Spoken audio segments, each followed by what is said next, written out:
what is escapism about blooming Barbie last What summer? do you mean? It's the ultimate escapism. Then you want the ass board off. You watch Oppenheimer. You can't watch... Have you seen either?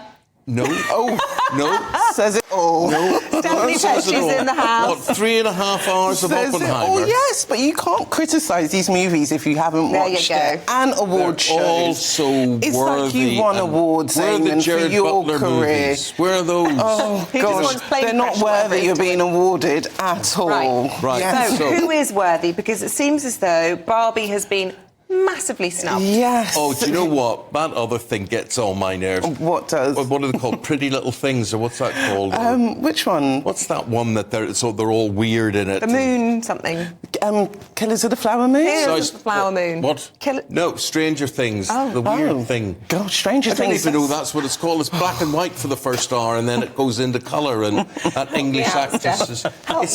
I just looked, it's horrendous. OK, let's talk about the Oscars, guys, because the nominations did come out yesterday, as predicted, Eamon and Isabel. Oppenheimer got 13 awards. Poor Things, which is like the feminist reimagining of Frankenstein. That's the one I'm talking about. Yes, with Emma Stone, 11 nominations.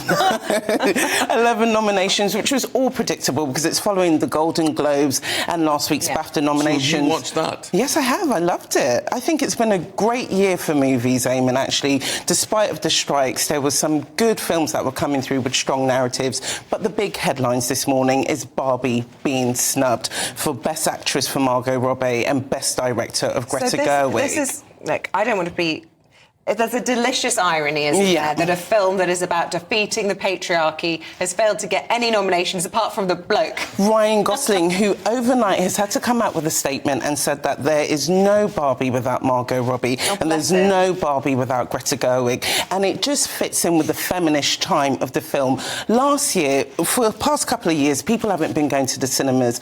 Barbie Managed was the highest grossing film of 2023. Shows how desperate people were. No, because it shows what we wanted to watch in the cinemas. But, you know, the reason why there's this disconnect, because there's always a difference of taste between the Academy members and what cinema people like to watch. That's fair enough. I don't think just because something's been popular and been grossing really highly means it's necessarily worth the critics' choice. You know, what you're looking for in an Oscar film is something that will stand the test of time. Definitely. That is, you know... I'm not sure that is Barbie. I haven't seen it, caveat, but I just get that impression. Well, that's it, Isabel. Industry is quite tough and they're more critical when it comes to awards and what they think is worth nominating. Where cinema viewers, we're much more relaxed. We want a bit of entertainment. We want comedy. We want the Gerard Butlers like Eamon's after. So that's why there's this whole disconnect. But there's been other snubs as well. Saltburn, which has been highly critically acclaimed, didn't get any nominations. And last week, it was nominated for Outstanding British Film at the BAFTAs. So there's always this disconnect when it comes to what's going to be popular on the night. Leonardo DiCaprio, again, he's been snubbed, but he's always had a hard relationship with Oscars. It took him until 2016 to receive his first Oscar, and he's had such an amazing career over 30 years. So who are the big, sort of, to be tipped? I heard it's something to do with Bradley Cooper versus Cillian Murphy. So Bradley Cooper in Maestro, he done an amazing performance there. Last week, didn't he did. So, you know, it's always pick and mix. You know, you can't win them all,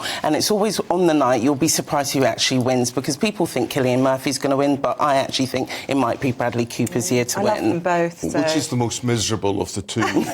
That's the one. That's the one that'll win. Oppenheimer, it will. And you know, it's already been doing so well during awards season, so I can imagine on the night it's just going to continue trends. I watched the film recently, which I thought was absolutely superb, and that was Napoleon. Again. Ridley Scott, and I thought, for me, it was very much my sort of film. Good quality, very good level, very sustainable to watch. I really want to see that. Is it up for anything? No, it's not. And that's the thing. And this is what, there's this big conversation in the industry is how relevant awards are at the moment, because we know on the night we love the fashion, we love having a glimpse of celebrities, but in general, it's not really in touch with what the audience want anymore. But there there will always be award shows. It's like our own industry awards. We like to be recognised, and this is why these actors get really annoyed when they get snubbed, because they put the work in and they want that recognition from their peers. There's 10,000 members of the Academy, and for them to snub Barbie,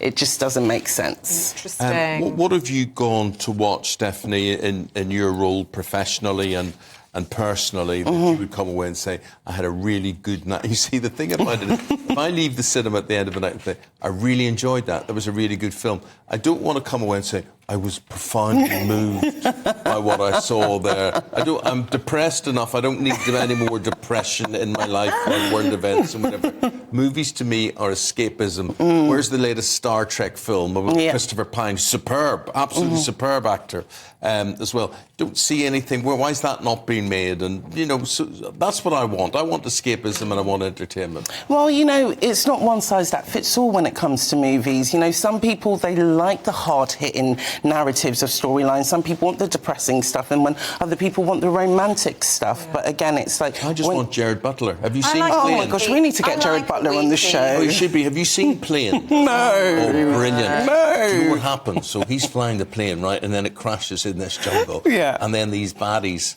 sort of hijack everybody that's left, and Really they try to run drugs. It's brilliant. We need to get Jared Butler on. Jared Butler kills them all. And they're all dead at the end of it. Very, very good. Sounds excellent. That sounds really uplifting and, cheerful. Very Amen night.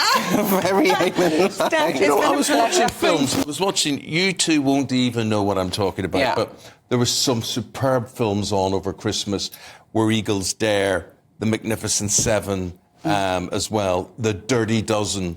I mean, you might say this is a good thing, but they don't make them like that anymore. But some really, really good stuff on the telly, but all the streaming business. Well, I did, based on the Oscars last year, sit through The Whale, and it took me 3 nights. And I loved The Whale. Well, that's the thing about award shows, guys. It brings titles which we don't necessarily know about, and then it piques the public's interest to kind of see what all the hype is about. That's why I watched them. Yeah. Anyway, Steph, we could talk to you all day. Thank you, guys. Thank you very much. Lovely to see you.